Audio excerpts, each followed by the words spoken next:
We're live. Okay, all right. Well, hello. Welcome to our video. My name is Roger. I'm here with my co-host Tagg, and she and I have created this channel with this for the purpose of finding affordable housing for everyday people and sharing those with our viewers. In fact, that's what we named our channel: Affordable Housing, Everyday People. We think we are everyday people, for what it's worth. Anyway, so we talk about what she would do and what I would do to a home that may need, and probably, especially this one today, I guess is probably a good segue into. I previewed these photos. I doubt Tagg has, because in general, that's not the way we work. It's been pretty entertaining sometimes when she was startled by what she saw in some of these photos. But anyway, this one is probably just about the closest we've done to a total gut job. And we actually try not to do a house that has that level of need, I guess. But anyway, let's move on to the house. It's a single family home that is for sale for $74,888, so just under $75,000. It's a 3-bedroom, 2-bath. I think that's an ideal size. It's 1,652 square feet. Also, I think that's an ideal size. And it's on just over 2-acre lot, 2.04 acres. Hold the phone. We have got another co-host now in the lab. Hello, Gidget. Gidget wants to be in her mom's lap this morning, huh? Folks, if you've seen her videos before, she does not spend a lot of time in her mom's lap. Her half-sister does, but not, that also lives there. I guess Bama is out taking a nap. Yep, she's taking a nap. Okay. Well, anyway, where was that? So it's just over 2 acres. So to me, it's all of those things I believe are really just ideal, and where it's at. And I guess it'd be a good time for me to share the address for folks that want to follow along. It is 136 Pond Side Trail, and that's in Hawthorne, Florida, which to me is sort of an ideal area. I grew up in the Gulf Coast area around St. Petersburg, sort of that's not the Panhandle. It's the, anyway, people know what St. Petersburg, Florida is, or if you don't and are curious, it's easy to find. It's just across Tampa Bay from the city of Tampa. It's on the Gulf Coast, about midway up. Anyway, so that being said, to me, this is kind of neat. It's a little bit southeast, I believe it was, of Gainesville, which is sort of in the northern part of the state. And I think I just want to say this exterior photo that we start out with, I just love the trees that are around the house. Anyway, usually Ted's the first one that talks about her opinion of the curb appeal of the house. So I kind of stole your thunder there. Or maybe I added to what you feel too. I don't know. I'll shut up now so that you can talk to us about the house. We have 18 photos on the realtor.com website. Yes, talk about it. Talk about what you like. It's nice to get another perspective, especially a man's perspective when it comes to the curb appeal about the home. I like it as well. Is that Spanish moss? Oh, Spanish moss. Yeah.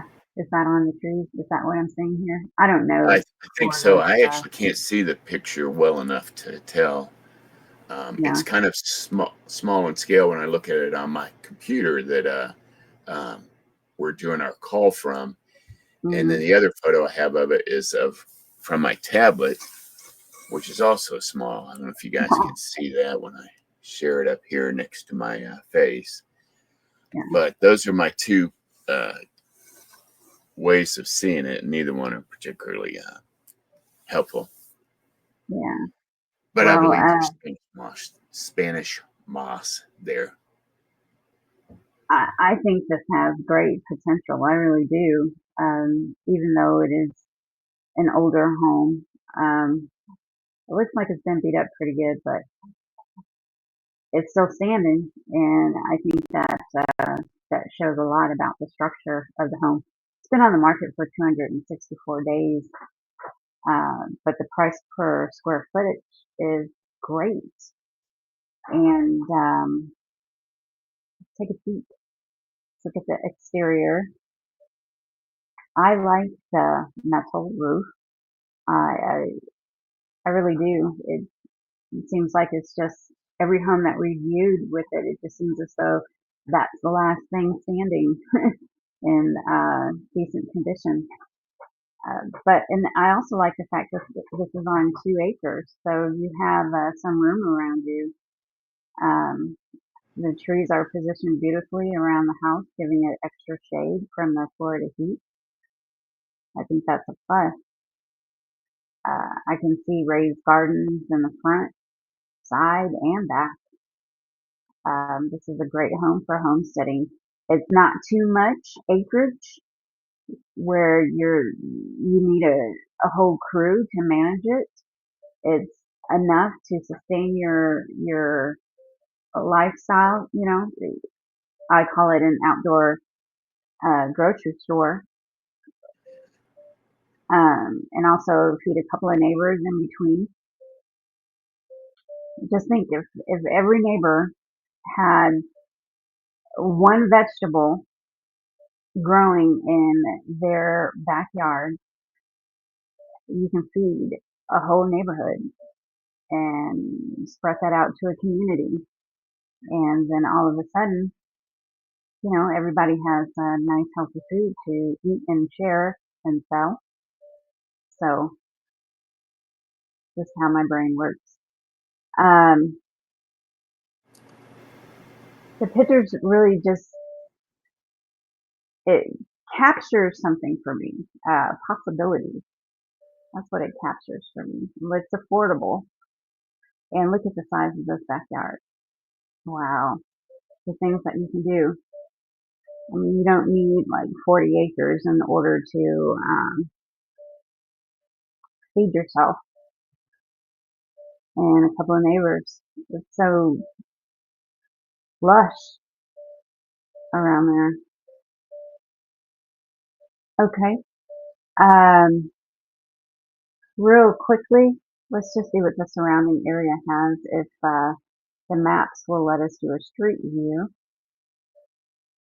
Nope, no location available. No, no, whatever that was. So anyway, um,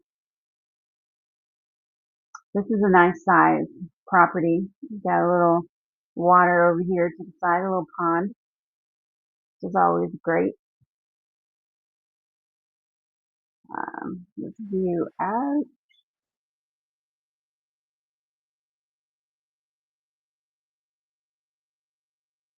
Oh, you have a little lake too. That's always good. Man, look how lush that is. Look at all that green around. Yeah, that looks good. Not wanting to be in the city, not wanting to be in the suburb, trying to keep up with the Joneses, but you're in a nice little secluded place. So, moving over to the kitchen. Whoa, whoa, whoa. Okay, you got a blank canvas. Yeah. Yeah, yeah, you need to just clean it out, start from the ground up, and it'll be a lot more cheaper than buying a McMansion and still having to make repairs and upgrades, in my opinion. What do you think about this kitchen?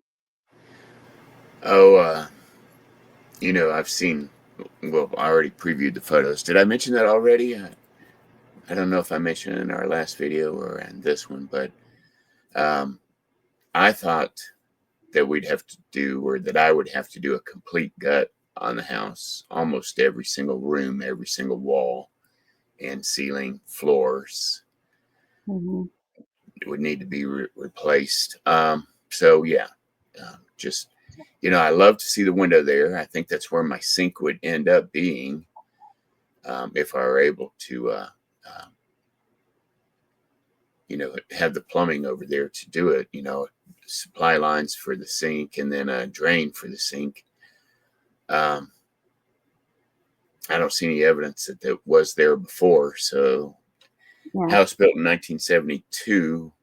Chances are that's a concrete foundation, so it's going to take some work to make that happen. But I'd still do it nevertheless. I mean, it would mean that much to me. So, with that being Yeah. said,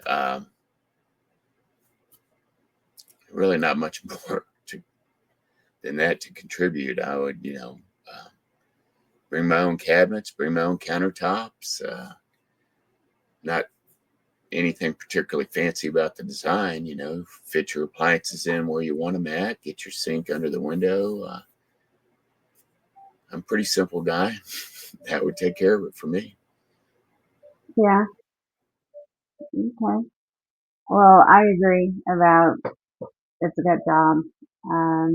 I definitely get some additional lighting in there as well, and a nice picture window here in the kitchen, definitely. And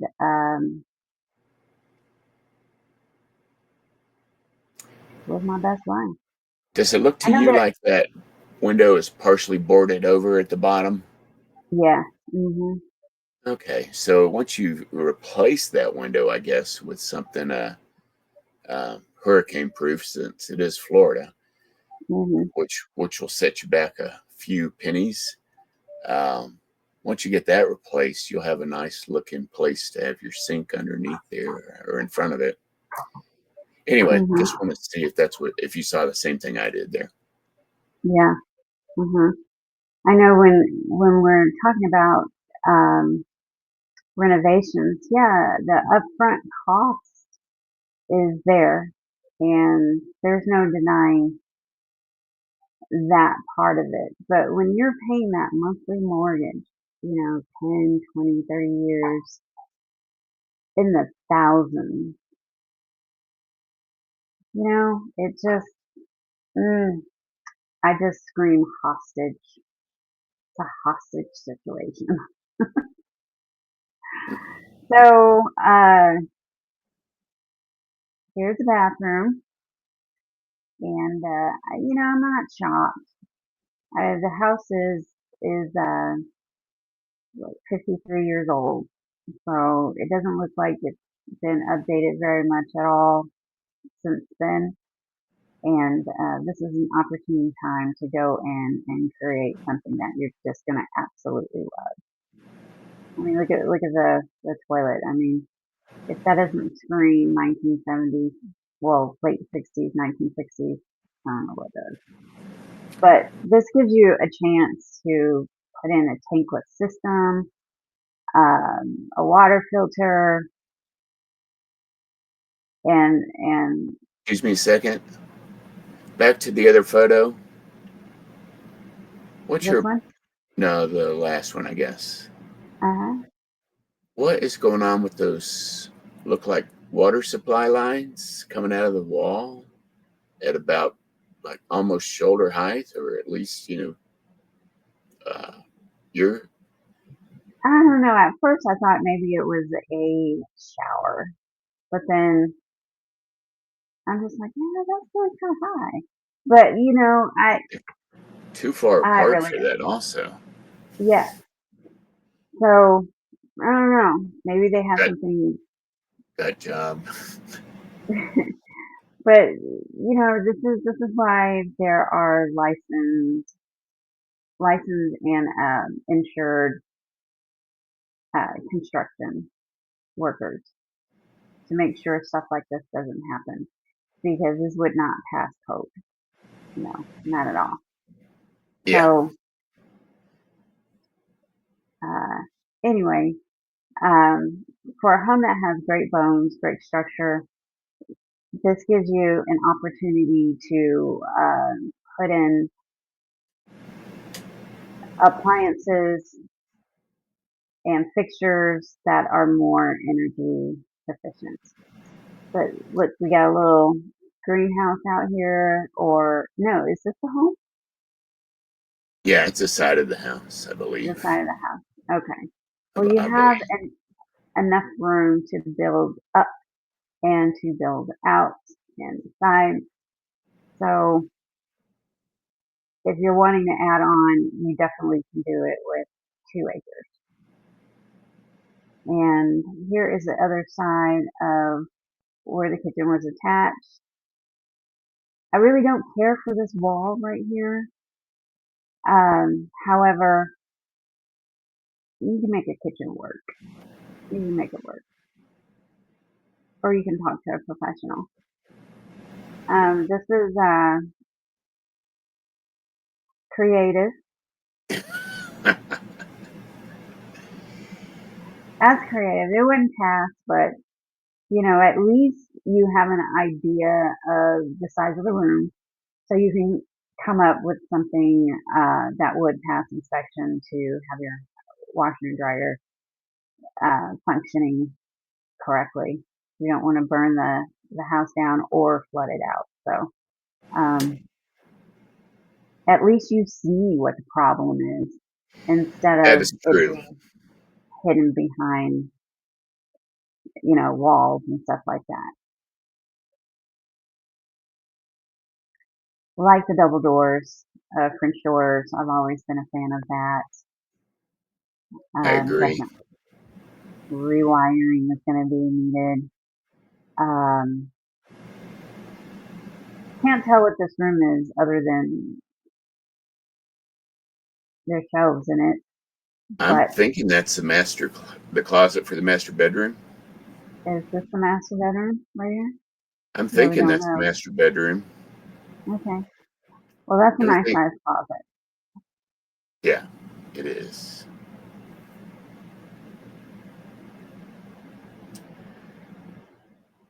And moving on, looks like we have another bedroom here. Maybe it's a den. Don't know for sure. But at least there is photos that you can get a visual of what you're getting yourself into. It's nice to know what type of crazy you have before you sign up for Hmm. it. And you're going to update your appliances, especially the Including outhouses. your water heater. Yeah. I think Okay. that's undersized. I mean, with a 1,650 square foot house, that Yeah. looks like only a 30-gallon tank, maybe. Uh-huh. I think you need at least a 40 or a 50-gallon tank for a house that size because, Yeah. four or more people are going to live in a house that size. Just showers, especially for teenage kids, Yeah. showers, baths, sinks. This is undersized, I believe. Yeah. Most definitely. You can always go with tankless too. And Go with what? Sorry. tankless. Oh, tankless. Yes. Yeah, I forgot that you're kind of a fan of that. Hmm. But this is a prime example. I mean, maybe a couple of dumpsters do you some good. Take it down to the suds. See what you're working with here. It's doable, and piece it out one by one, or you can get you someone who is licensed and insured to do the work for you if there's some things you can't do yourself. And with a house full of teenagers, I recommend pocket doors, so there is no slamming of the doors. A lot of those pocket doors. And so that pretty much wraps up It does. um, Yeah. our video. Okay. So usually at this point, I take a moment and thank you for watching our video, for listening to Tagg give her opinions on what she would do with the house, me give my opinions on what I would do with the house. This particular one needs a bit more work than is common for us. The thing that's kind of off-putting, I believe, that's triggering me anyway, is having random plumbing things going on around that laundry area and in that one bathroom. It makes me think that I got to see behind these walls. I mean, some of them look like they've been freshly drywalled. I'd be ripping that all down because I want to see what is inside these walls. So I know, I don't have a ticking time bomb going, when I moved in. So I would maybe make sure my electric is in good shape, my plumbing is in good shape. May take the time to go ahead and upgrade it to, what's common now is and has become the standard over the last couple of years. The PEX, that's a lot easier to run than PVC and copper. Actually, I'm not used to seeing PVC as used as supply lines. I Yeah. don't think that really happened very much. It's usually copper or, ironically, I was just discussing it with a family member yesterday that has galvanized in her house Ooh, that actually, like, I believe it's comes in from the street that way and then goes all the way down one wall and across another one and then a little ways down the third wall before it comes to an end. But I was telling her she should consider replacing it, but she has a friend who is a plumber where we grew up at, and she spoke with him about it. He said that she didn't have to do anything about it. You and I have had a house that had galvanized pipe in it, and we went to replace that. that was a nightmare. It was almost completely full. It had what do you call it? Scale and stuff that had just accumulated on the inside of it. Yeah. So it almost completely blocked the flow of water. So we didn't Right. get, the water pressure that we expected. And once we, Mm. dug into it, that's what we found. So we were Right. able to replace all of that. And it really improved the water pressure for the sinks and the shower tub. Yeah. And the smell, you got to Oh, I think about, forgot.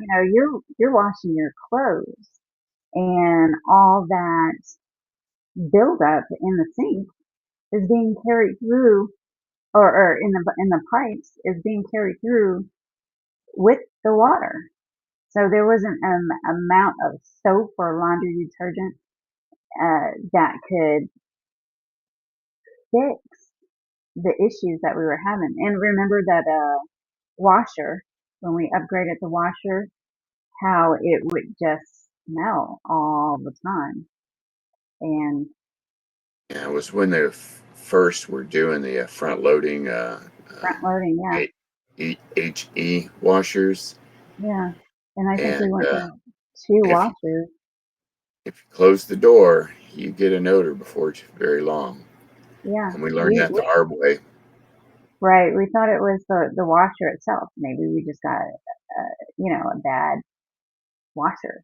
Replaced it. Same thing would happen again. The lines would clog in it, and that galvanized pipe. It was it was blocked. It was causing a lot of problems. And just think you're taking a shower, you're bathing your children, your babies, you're cooking with it. Yeah, replace it. That's what I say. So anyway, I got the timeout notice, so I'm gonna go ahead and close this out. And just to remind you guys that your dream home might be just one project away, whether if you're into fixer uppers or growing your own homegrown gardens. This channel is your go-to for real freedom through affordable living and homesteading. And if you have a property you'd like to share, go ahead and add it to the comments. We are more than happy to help you spread the word and get the word out. After all, it's about people helping people at the end of the day. So hit the like button, let the algorithm know that we could be important, and catch you next video.